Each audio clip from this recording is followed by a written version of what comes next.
Hello, Neil here, with episode 9 of Short Stories for Stressed Grown-Ups.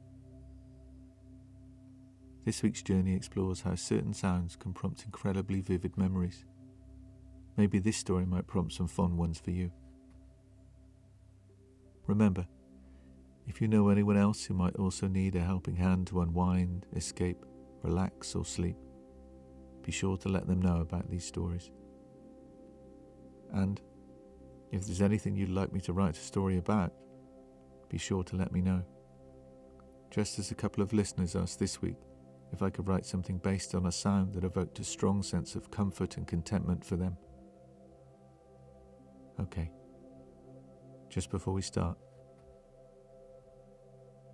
take a moment to get yourself comfortable.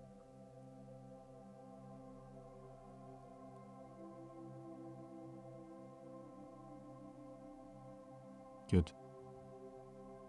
Now close your eyes and take a couple of deep breaths. In and out.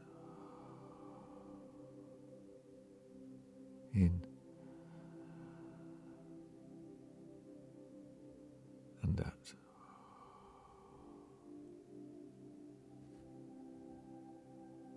Now, let's begin.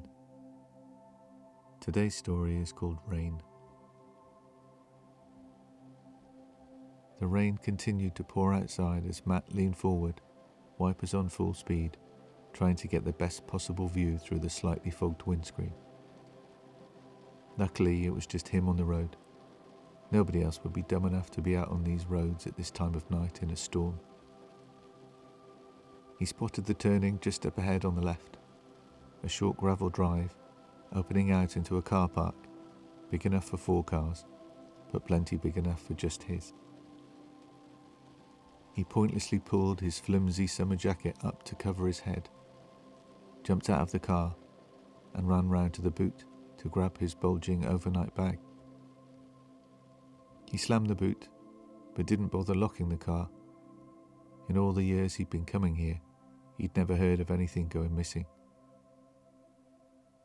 He longed for a return to those same 1950s values as he ran down the slightly overgrown and slippery paving slabs, already soaked through, fumbling in his pocket as he went for the keys.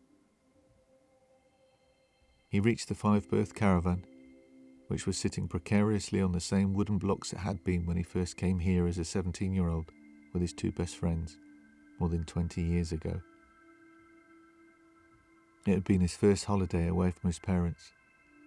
His dad had insisted on driving the 50 miles to make sure he knew he'd arrived safely, and had insisted on driving back 2 days later to make sure he left safely too.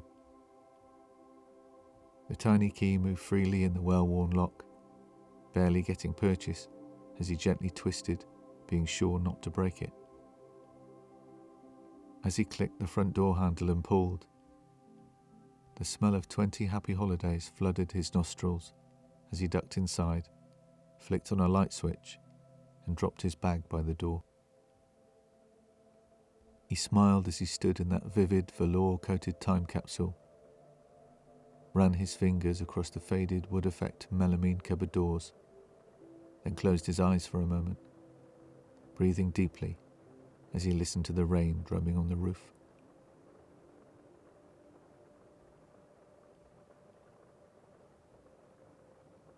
He walked through the narrow kitchen towards the lounge, smelling the musty curtains as he clicked the gas fire into life.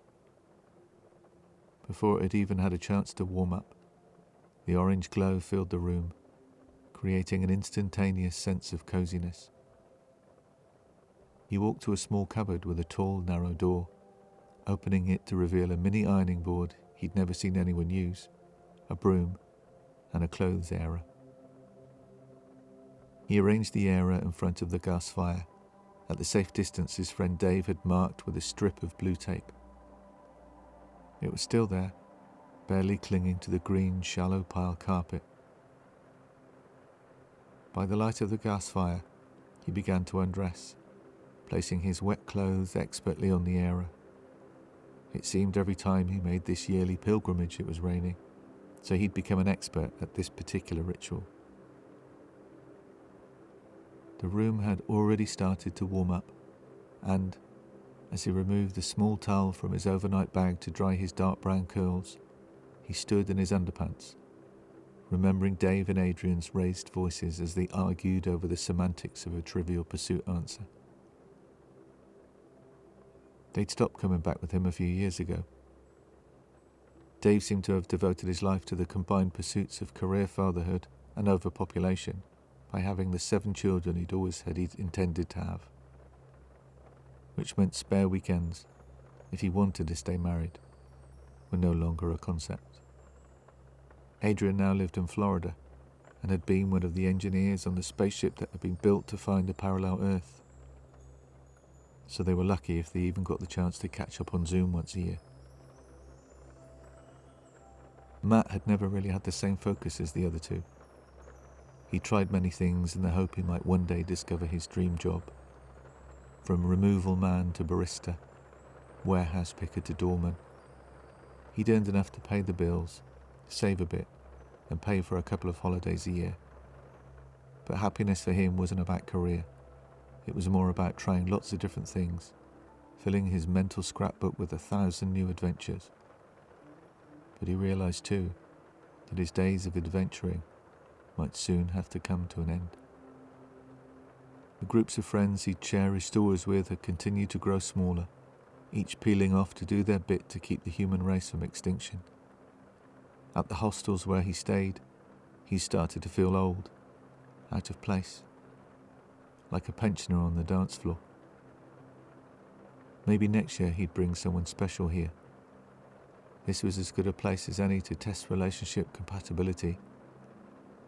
If she wasn't happy to share a damp bed, with nothing but him and the patter of raindrops on the roof for entertainment, then she wasn't the girl for him. Which was probably why he was still on his own. He put the kettle on, grabbing a Ziploc bag full of tea bags from a cupboard, which also happened to contain 3 tins of beans and a box of tiny, hotel-sized, long-life milk pots. He rummaged back in his overnight bag, finding a matching grey sweatshirt and sweatpants. He pulled them on, then took his tea and reclined on the light brown velour sofa, lit only by the flickering bars of the gas fire. He could hear it, but it wasn't until he closed his eyes he could really hear it. Each individual drop of rain that fell on the roof above combined to make unrecognizable cacophonies that now and again form recognizable beats. He imagined for a minute that the elements were trying to communicate with him, send him a message from the clouds, or even from heaven itself. "What are you smiling at?" said Adrian. "What's he smiling at?" said Adrian to Dave, hoping this time to get an answer. Adrian looked down at the card he was holding. "Okay, for a brown cheese, who is by far the most famous creation of Michael Bond?" "James Bond," shouted Dave proudly. Adrian starts to laugh. Matt laughs too. Before they know it, they're both crying with laughter. "Oh yeah, really funny, guys." "So was it wrong?" His question reinvigorates Matt and Adrian's laughter. "So who was it?" said Adrian. Matt opens his eyes, surveying the empty room and its fiery glow. He reaches into his pocket and pulls out a Trivial Pursuit card, reads it out loud to the empty room. The answer is Paddington Bear. He smiles, closes his eyes, and slides the worn question-answer card back into his jogging bottoms. He lies back again, but this time, rather than the distant voices of his best friends, all he can hear is the rain hammering down on the caravan roof, while he lies cosy, warm and dry, cushioned by the faded velour of the caravan sofa.